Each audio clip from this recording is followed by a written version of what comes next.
Hi, hi everyone. I'm Michael Savage, the co-strategic lead of the clinical and social research team here at Turning Point. It's a pleasure to be chairing the consumer perspectives session today.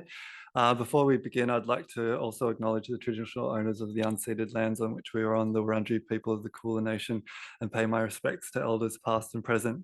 So much of the work you'll hear about in this session foregrounds the importance of the voices, perspectives, and experiences of consumers, which is something we try to build into all of our research here at Turning Point. And you would have noted that in some of the earlier session where we heard about interventions and stuff being informed by co-design and feedback and qualitative research built in as well.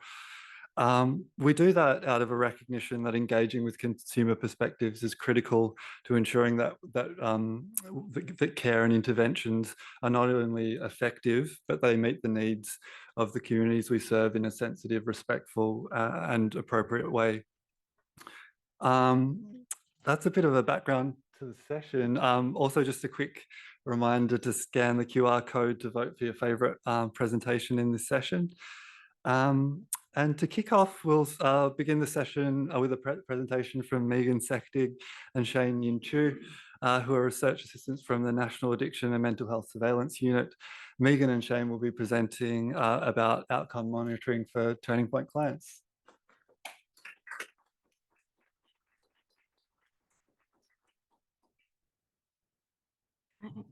Thanks, Michael. So the aim of outcome monitoring is to monitor client progress and the effectiveness of our treatment services. So once clients start treatment at Turning Point, we give them a follow-up phone call at 1 month, 3 months, and 12 months after their first session date. This project began in 2019, and since then we've completed approximately 855 1-month follow-ups, 446 3 months, and 246 12-month follow-ups. The graph to the left there shows the proportion of clients that we're able to contact for a 1-month follow-up.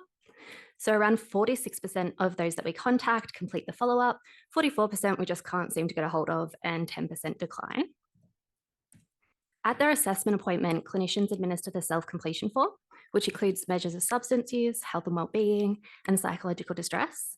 We then re-administer this at each of the follow-ups so that client progress can be monitored. And we also administer 2 additional questionnaires, an adapted version of the treatment effectiveness assessment and a client satisfaction questionnaire. So there are a number of benefits to outcome monitoring. I'm not going to go through all of them, but some of them include individual client review. So we upload clients' responses to the self-completion form to their online client profile, where their clinicians can access this, and if they're still in treatment, they can track their progress and adapt their treatment plan if necessary. We also ask clients for service feedback, which we then pass on back on to managers and staff anonymously. And then that can be used to inform improvements based on clients' own experiences. And it also allows us to produce aggregate data of outcomes, some of which we're going to present to you now. So a brief run through of the demographics of the clients we followed up with. The average age of clients was 45 years old. The gender split was pretty even. 12% had a history of forensic history involvement, such as a community correction order, previous incarceration, family violence orders, etc. Alcohol was the most common primary drug of concern reported by clients, with 70% of the clients accessing treatment for alcohol use. Methamphetamine was second, followed by cannabis. In terms of access to treatment, 70% of the clients we followed up with were detox clients, and about a third of our clients were repeat clients, meaning that they had accessed Turning Point treatment services previously. We asked clients if they've used any of the following substances in the last 4 weeks. We're only presenting the responses for the 3 main primary drugs of concern, as well as tobacco, but other common drugs reported by clients include, but are not limited to, non-prescribed benzos, non-prescribed opioids, and GHB. As you can see on the graph, there is a marked reduction in alcohol use 1 year after treatment compared to baseline, which is before treatment. This is also the case for both cannabis and methamphetamine. Tobacco use remained relatively stable across all time points. We're able to examine the changes in client substance use across time by using the baseline data uploaded by clinicians and conducting follow-ups at 1, 3, and 12 months after clients have engaged with treatment services. We see improvements in clients' self-rated psychological distress over time. Overall, the average K10 score, which measures psychological distress, decreased from very high levels of psychological distress, which is represented by the red shading, before treatment, to high levels of psychological distress, which is the orange shading, at 1, 3, and 12 months after treatment across the group. You can also see the proportion of clients with very high psychological distress has reduced. Before treatment, 2/3 of clients had very high levels of psychological distress, and this proportion reduced by over half post-treatment. So the treatment effectiveness assessment asks clients to express the extent of change that they've experienced since starting treatment across 4 domains: substance use, health, lifestyle, and community. So for a lot of clients, abstinence isn't always their goal. So what's really great about the T is it allows clients' own personal perspectives on the importance of changes that they've seen. So for each domain, they're asked to rate from -5, representing much worse, to 5, representing much better. The triangles there represent the average ratings at each time point. So for substance use, you can see that the majority of clients are reporting positive improvements at each time point. Clients often mention not only reduction in use, but a reduction in cravings and using some of the coping skills that they've learned in treatment. In the health domain, although slightly lower, again, really positive improvements across all time points. This is in relation to both physical and mental health improvements. Clients often report exercising more and improved sleep. In the lifestyle domain, clients often talk about improved finances, motivation to get stuff done, gaining employment, and better relationships with their friends and family, with a greater sense of trust gained there. As you can see in both the lifestyle and the community domains, positive improvements are maintained across all time points, even a year after starting treatment. When discussing community, clients really emphasize the benefits of peer groups, AA, men's shed, and just how getting involved in volunteering is really pivotal for their recovery. The final outcome we assess is client satisfaction with the treatment. We ask open-ended questions on what clients perceive are as the best areas of service.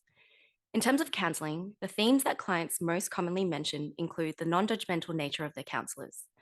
Along these lines, counsellors are reported to be supportive, understanding, and experienced. The accessible nature of counselling is also commonly highlighted as a valued area of service, as there is flexibility in having telehealth or in-person counselling. It's convenient to organise counselling, and counsellors are responsive to the needs of clients. In terms of detox, clients highly commend the efforts of the staff there. They're often described as professional, supportive, and non-judgmental.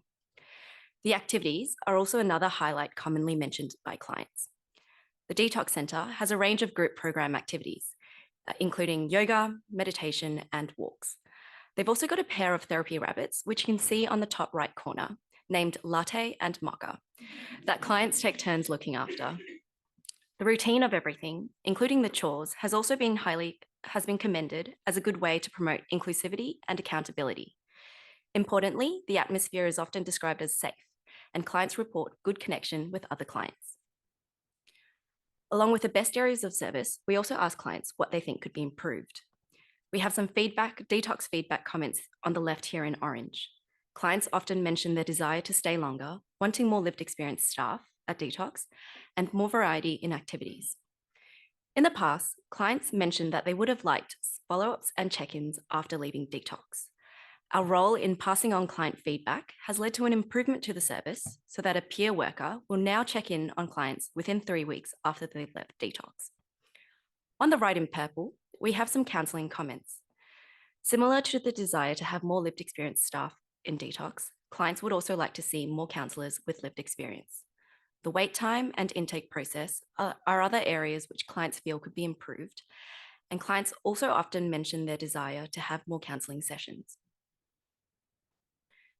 As you've heard from our presentation today, treatment for alcohol and other drugs works. This is seen through clients' self-reported improvements in substance use, mental and physical health and well-being, lifestyle, and community domains. We see these gains maintained across 3 follow-up time points within a year of starting treatment. So this was just a brief snapshot of some of the data that we produce. We have an email address listed there if anyone's interested in seeing more of their outcomes, or feel free to come find us in the break. We produce pretty detailed reports every single month. Finally, we'd just like to thank all the project staff and all the clinicians for all their work, and the Turning Point clients for taking the time to chat with us. Thank you.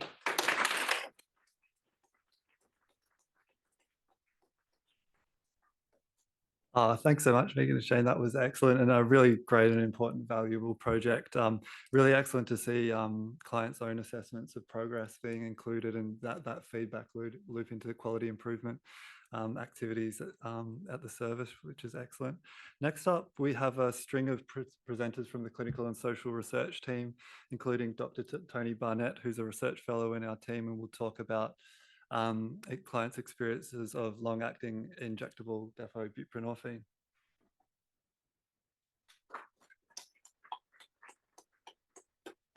Thanks for that, and apologies, there's no pics of animals, including rabbits. So yeah, thanks for that intro, Michael. My name's Tony. I work here at Turning Point on level 2 in the clinical and social research team. I just wanted to acknowledge that research is a team sport, so thanks to collaborators on this project. Just a quick, in the interest of full disclosure, I just wanted to acknowledge that this study was funded by an investigator-initiated grant from Camurus AB, the pharmaceutical company behind one of the depot buprenorphine products in Australia. So opioid agonist therapies like methadone and buprenorphine have been around for a long period of time. There's a really strong evidence base, public health evidence base, that they're effective in reducing the harms associated with opioid use and dependence, for example, overdose risk.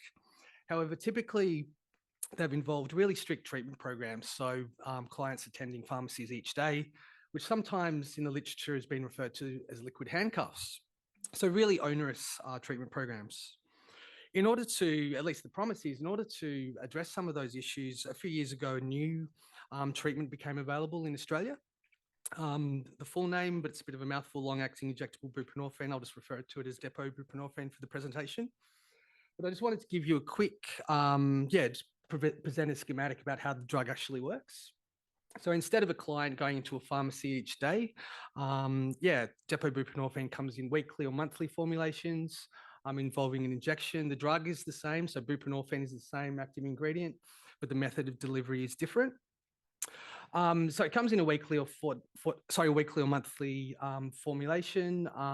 After the subcutaneous injection, a liquid crystal bolus forms under the skin, but then slowly releases over time, and buprenorphine enters the bloodstream and acts on the brain as it normally would.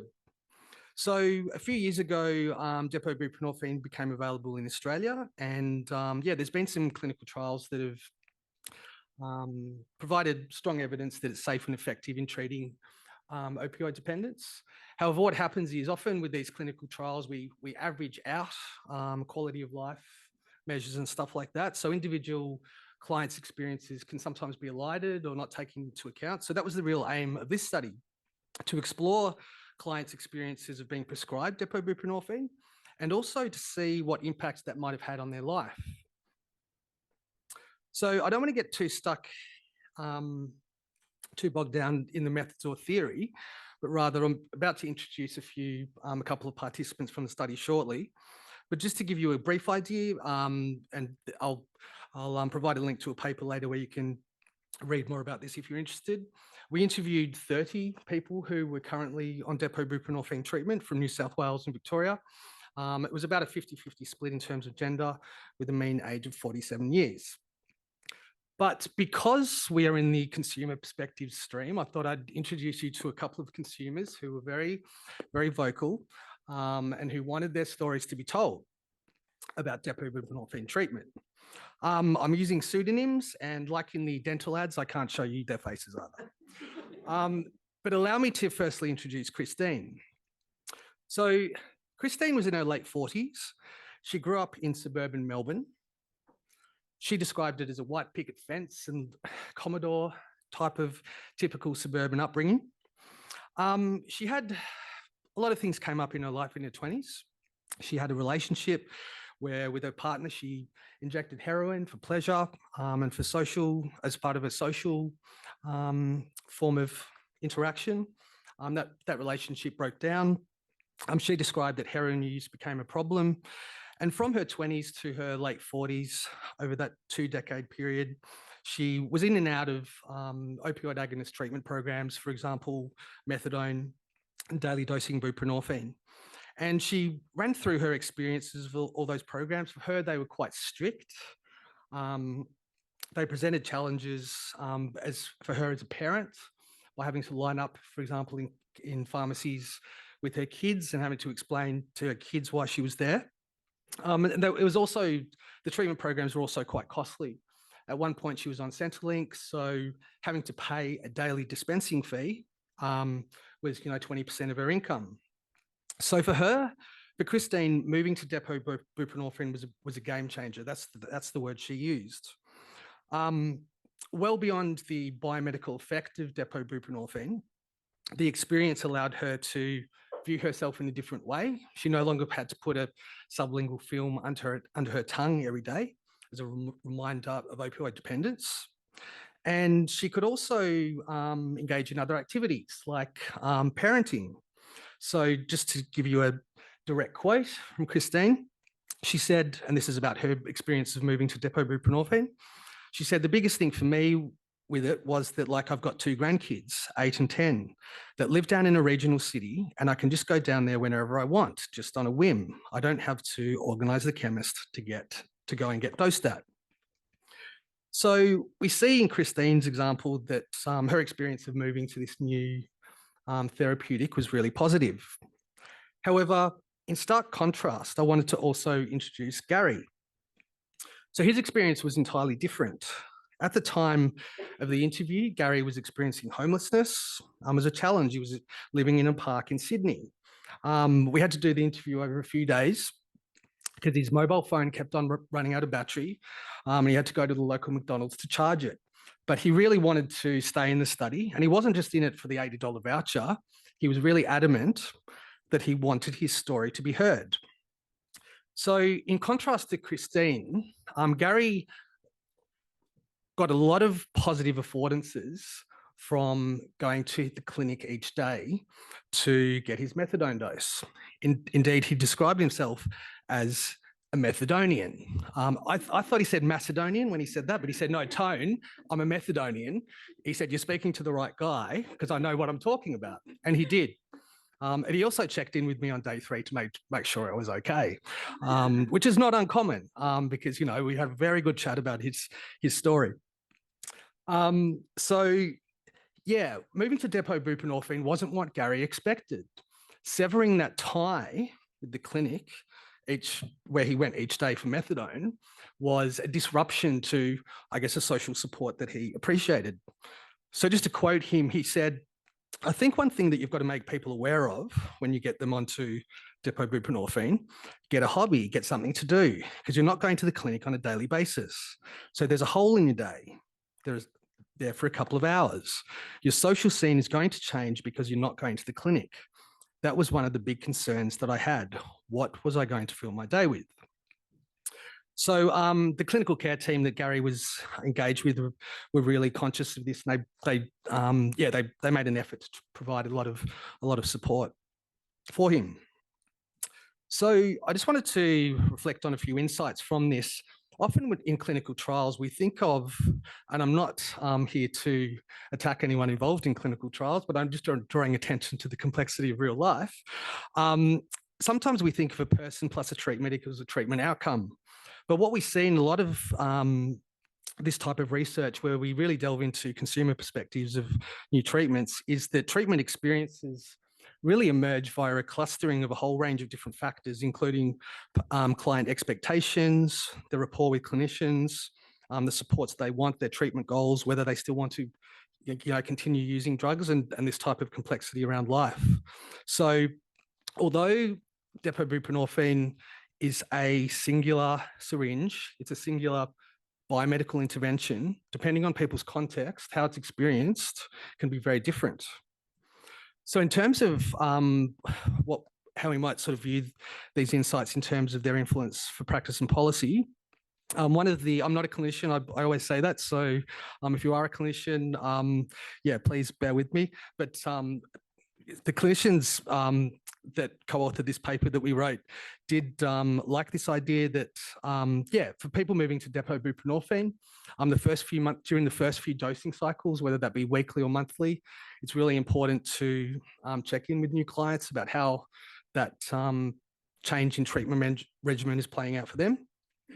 And if we view this as, if you like, an implementation case study about how a new treatment might affect people differently depending on their context, looking forward, in the next few months, there's some pricing changes around how pharmacotherapy is delivered across Australia. What this will probably mean is that in certain circumstances, people's relationship and the way people access these sort of treatments will change, whether that be pushed into pharmacy settings and so forth. So if we use this particular study as a case study, we might ask, how are these types of changes in people's relationships with their healthcare providers going to influence their experience in life? Just on that note, just a quick plug for a new study that we're running. We're looking at clinicians' engagements and clinicians' views about prescribing depot buprenorphine and how prescribing practices might be improved in the future. So, if you are here today and you do prescribe depot buprenorphine, feel free to say hi, and maybe in the future you'd be able to participate in that study. If you want more info, we did publish this study, and I've really sort of oversimplified the theoretical components and the 28 other people that we spoke to. So, if you want that study, feel free to get in touch, and I'll give you a copy. Thanks very much.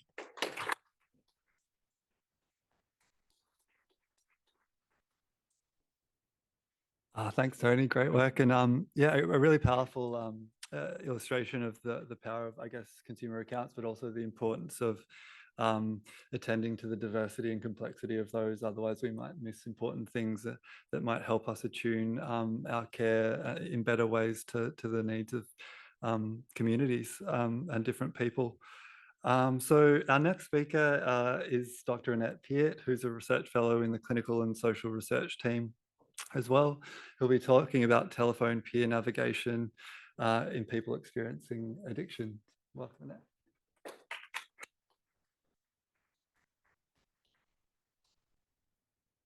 Hi, everyone.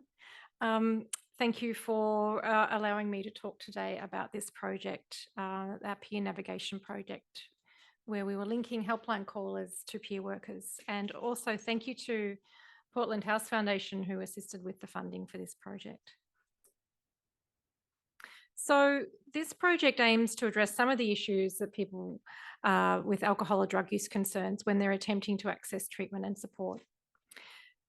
So millions of Australians struggle with alcohol or drug use problems, and for a number of reasons, many of them are unable to access the treatment that they need.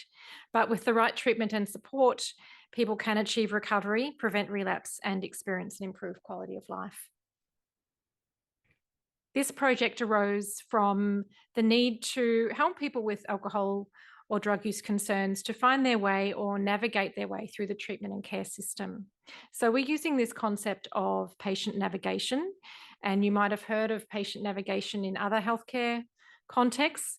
They're used in various ways in cancer treatment and also in primary care. And we thought we could use that concept of navigation in the helpline. So we enlisted the help of Direct Line and the Direct Line counsellors to assist us with recruiting some people for this project, as Direct Line is one of the ways that people or Victorians can access alcohol and drug treatment. So peer navigation for people experiencing addiction integrates the lived experience and professional knowledge of peer workers to assist the helpline callers who are wanting to take steps to reduce or stop their problematic use. We are also interested in this idea of recovery capital, and you might have heard of the term social capital. Recovery capital has been described as the sum of resources that a person can draw upon to support their recovery. And it's been referred to in three domains: the personal domain, the social domain, and the community domain. So with the help of the Direct Line counsellors, adult helpline callers who had alcohol or drug problems and weren't in treatment and were interested in working with a peer worker were recruited to this project. During their helpline call, they were assisted with their immediate concerns as normal, and then they were offered this project to work with the peer worker. And we collected some data at the very start of the project after they had finished the intervention, and then 3 months later, and we were measuring these concepts that I mentioned, the recovery capital concept, but we also did some measures of self-efficacy and confidence and substance use problem severity. However, that was not the main outcome that we were looking at for this project. So we had 2 peer workers working on this project part-time for around a day a week each. And what happened was after the person was referred to the peer worker telephoned the helpline caller, and the first contact was about starting to build a trusting relationship based on their shared lived experiences. And then they had weekly contacts tailored to the person's needs and goals. So each contact included elements of problem solving, sharing personal experiences to inspire hope, identifying needs and offering help as an equal, exploring resources and options, and providing support to overcome barriers to care. These are elements that are inherent to a recovery-oriented approach and reflect that concept of recovery capital. And then at the end of the 6 to 8 sessions, the peer worker and the participant formally ended their intervention relationship for this project. So we had 69 people express an interest in the program, and then 34 people were deemed eligible and referred to the peer worker. And then of those 34 people, we had 26 complete the exit interview at the end of the sessions with the peer worker. And then we were able to contact 22 people to complete that 3-month follow-up. The participants the average age was 41, and it was predominantly males. And the primary substance of concern was mostly alcohol, then methamphetamine and cannabis. And also, what's not on this slide, but about 3/4 of the participants had received some alcohol or drug treatment in the past. So what we found was our analysis indicated there were significant improvements in the mean recovery capital measure and in self-efficacy being the belief that you're able to solve some problems in your life and deal with issues as they come up. So we had improvements in that from baseline to exit and baseline to the 3-month follow-up.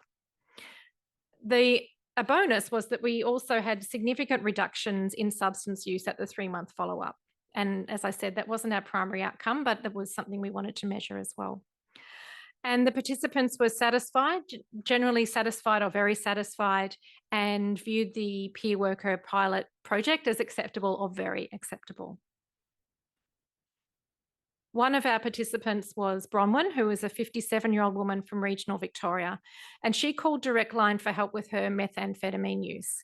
She had stopped using meth about 2 weeks before she called Direct Line, and she was distressed because she was thinking about using again, and she was worried about relapsing. She spoke of not having anyone close to her to help. Some of my friends wouldn't have a clue, wouldn't have known, and the one friend who does know is still actively using. And after the sessions with the peer worker, she said, "I'm grateful she was there to come with me and support me on the start of my journey. I don't feel like I'm out here on my own." 3 months after the calls ended, Bronwyn reflected on her recovery. "I didn't have anyone who I could verbalize stuff with and hear myself say things that I needed to say out loud. Those phone calls enabled me to do that. They gave me that outlet." In summary, this pilot has shown us the importance of shared lived experience, connecting with someone who shows recovery is possible. And we think that this peer navigation approach has the potential to improve recovery skills and assets, so those recovery capital concepts that we talked about.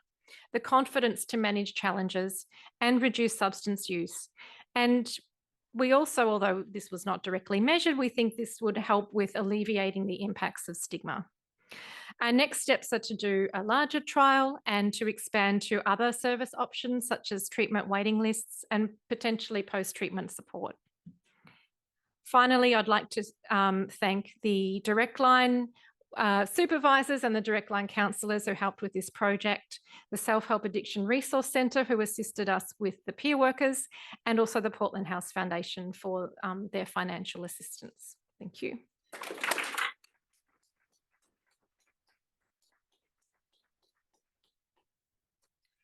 Thanks, Annette. Another great presentation, again, illustrating the value of peer work and the peer workforce. And it also dovetails nicely with a range of other projects where we're exploring the experiences of the peer workforce and how we can support them as much as possible. Up next, we have Ramez Bathish, who's a PhD candidate in our team. He'll be presenting some of his PhD research on experiences of therapeutic community care. Thanks, Ramez.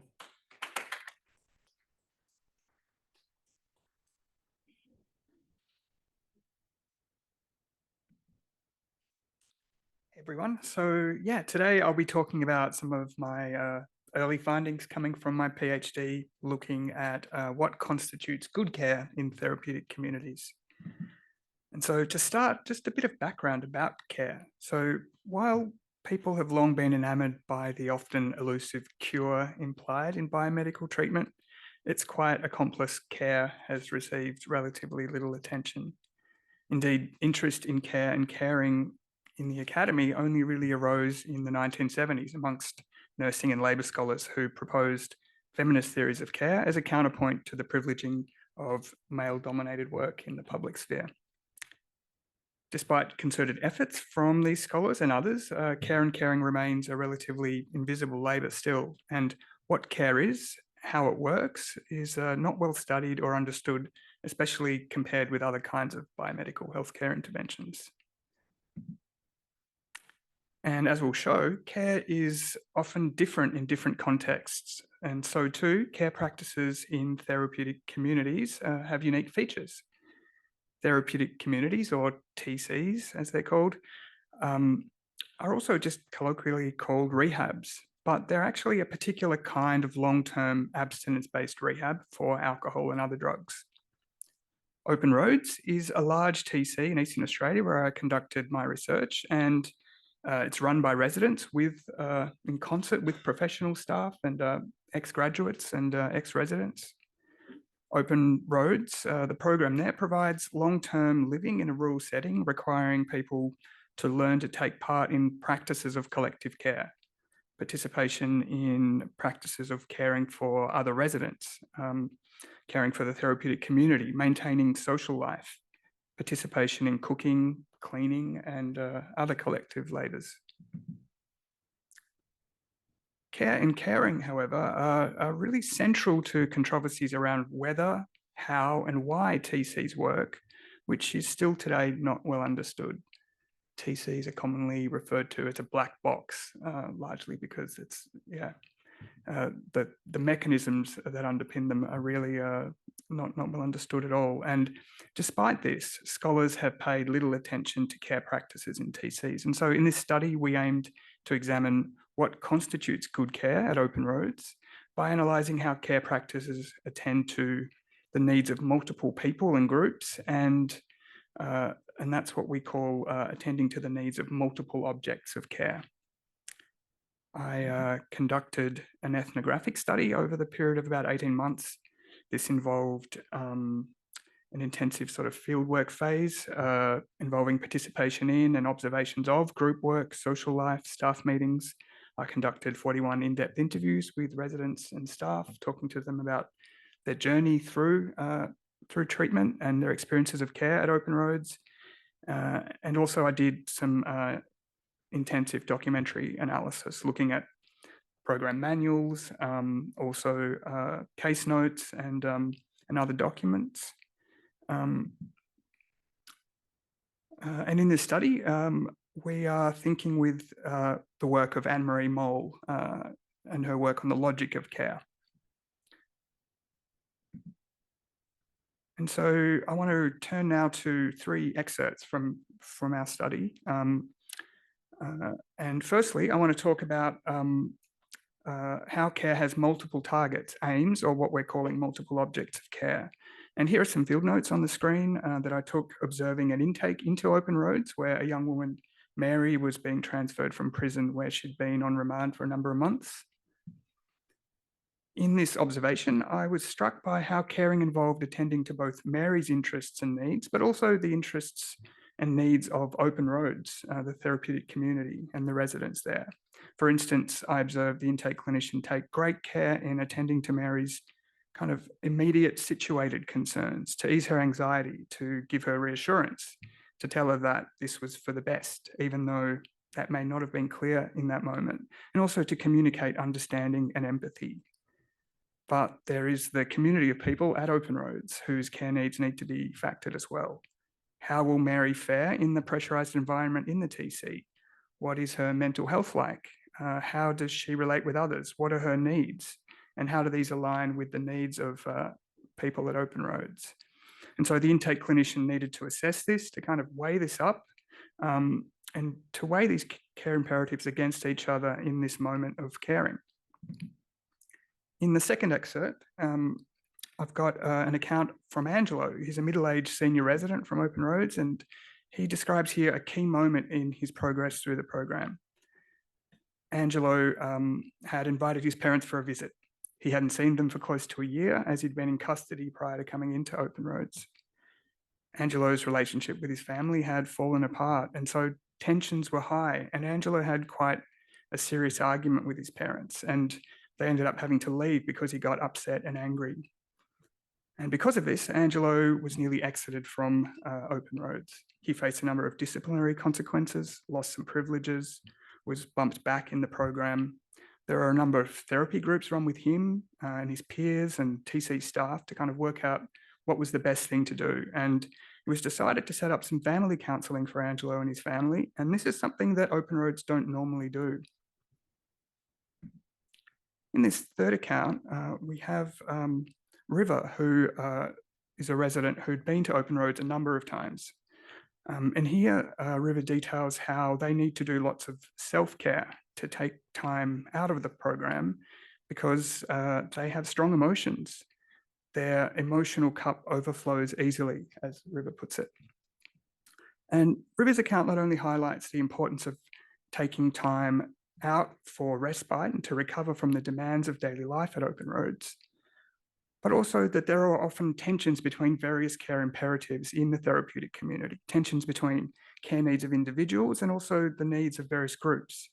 For instance, residents at Open Roads do the vast majority of the work to keep it running. It's a very hard program in terms of the workload, and there's often stress around having enough people just there to do the key work to keep it running, especially for senior residents who manage a lot of the day-to-day aspects in the program. And so there are multiple care imperatives that need choreography. The needs of individual residents, who in this case need rest and respite in order to care well for others, and the needs of the therapeutic community, who need people to do the work to keep it running. And so to summarize, our analysis highlights that good care is really an ideal type, that what is good and bad care are never really settled. They're qualities that are invented, shaped and adapted time and again by people in caring relations. And as such, an ethics of TC care concerns doing care as well as possible. Care then is often suboptimal. It's about doing the best we can with the limited resources and capacities we have. Our analysis suggests that care worked well at Open Roads, or worked as well as possible, when there was sufficient time and space and resources and flexibility to choreograph care and attend to the needs of its multiple objects, as was with the example of adapting the program to meet the needs of Angelo and his family, and also with allowing River to take time out for their own self-care needs, despite the tensions with the community. But resources are not infinite, and quite the opposite. Our findings highlight that it's important to assess for the needs of all of the various actors involved in care in an ongoing way, making informed decisions when we have to make difficult choices about whose care we privilege and why. And critically, our findings underscore the importance for there to be sufficient time, space, and resources to scaffold long-term care relations, including post-discharge from rehabs. People's care requirements don't end when they exit or complete treatment. And most people in this study had concerns and care needs that, in fact, had lasted decades even before they had got to open roads. And indeed, most people didn't graduate from open roads in our study, and usually graduation rates are kind of in the single digits in services like this, and thus often their care needs aren't met either. So thinking with the logic of care highlights that we need to reconsider how we fund and do alcohol and drug treatment to address the needs of people who attend rehabs. We need to fund alcohol and drug treatment in ways that align with people's long-term needs, which suggests we need to rethink notions like aftercare and a funding and treatment system that's predicated on small treatment doses rather than on ongoing supports. Of course, I couldn't have done this research without the wonderful and caring supervision of Michael. I had some really generous input and cooperation from the Open Road staff and obviously the research participants. And the project was funded by the Australian government, but also with support and funding from Eastern Health Clinical School and Turning Point. Thanks.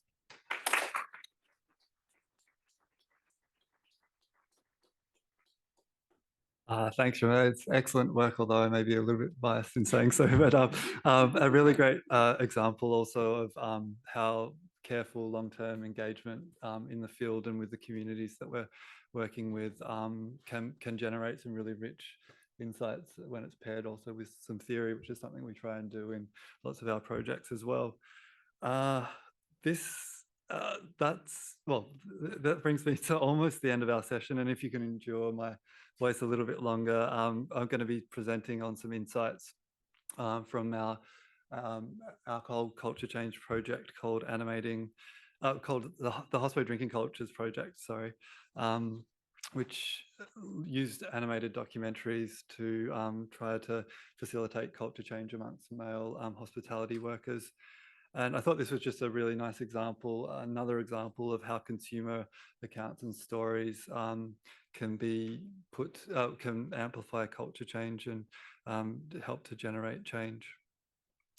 So as with many of our projects, this involved a big team of people, including the researchers, hospitality training providers, and our animator, whose excellent work you'll see throughout the presentation. The project was funded through Vic Health's Men's Risky Drinking Cultures initiative.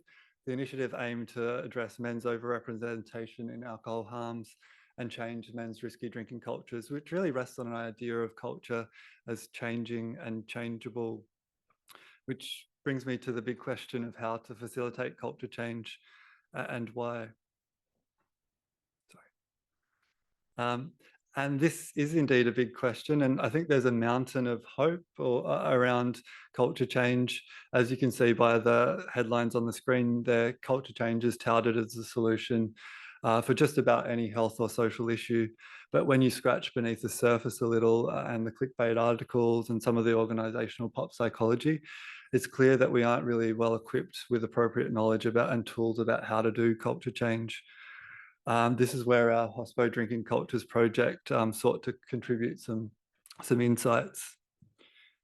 So in the first stage of this project, we surveyed and interviewed hospitality workers and students to inform the development of our animations. We found that, no surprise, that alcohol is prominent in hospitality work settings, but there are also shared norms and practices that might protect against harm. And we were really keen to amplify and highlight those through our animations. Using a co-design process, we used the interview from the audio recordings as the narration for our 5 animated documentaries developed by our animator Isabel Knowles. We've then since been sharing the documentaries as part of a culture change campaign. But how and where could we amplify change? Through our analysis of the qualitative data, we identified 6 potentially fruitful themes to focus on in our animated documentaries, and I'll run through a few of these now. I guess the first thing to say is that many participants really loved hospitality work, as well as being passionate about food and service. Many appreciated the social connection with colleagues. And as Jamie discusses here, alcohol was sometimes a part of that too. And that's something that we couldn't ignore and we didn't want to ignore as part of our project. While obviously hospitality can be really rewarding, it can also be demanding, stressful, precarious and undervalued. And I guess reflecting the masculine environment of kitchens, there can also be a lot of bullying that goes on. And front of house staff also talked about the demands of patrons, busy services, and that kind of emotional and physical labor of cultivating those hospitable atmospheres for patrons. In this context, it's no surprise that practices like knock-off drinks become valued tools to relieve stress, resolve tension, and help people connect. And again, we didn't want to shy away from the role of workplace conditions in kind of contributing to these practices as well. Men and masculinity were identified as particularly influential in hospitality drinking cultures, and you can see that in the quote there. But we heard lots of examples of role models and model workplaces where alternative ways of winding down and connecting with colleagues other than drinking were also taking hold. And we also heard about workplaces routinely providing staff with non-alcoholic beverage options and sort of really normalizing a range of harm reduction strategies.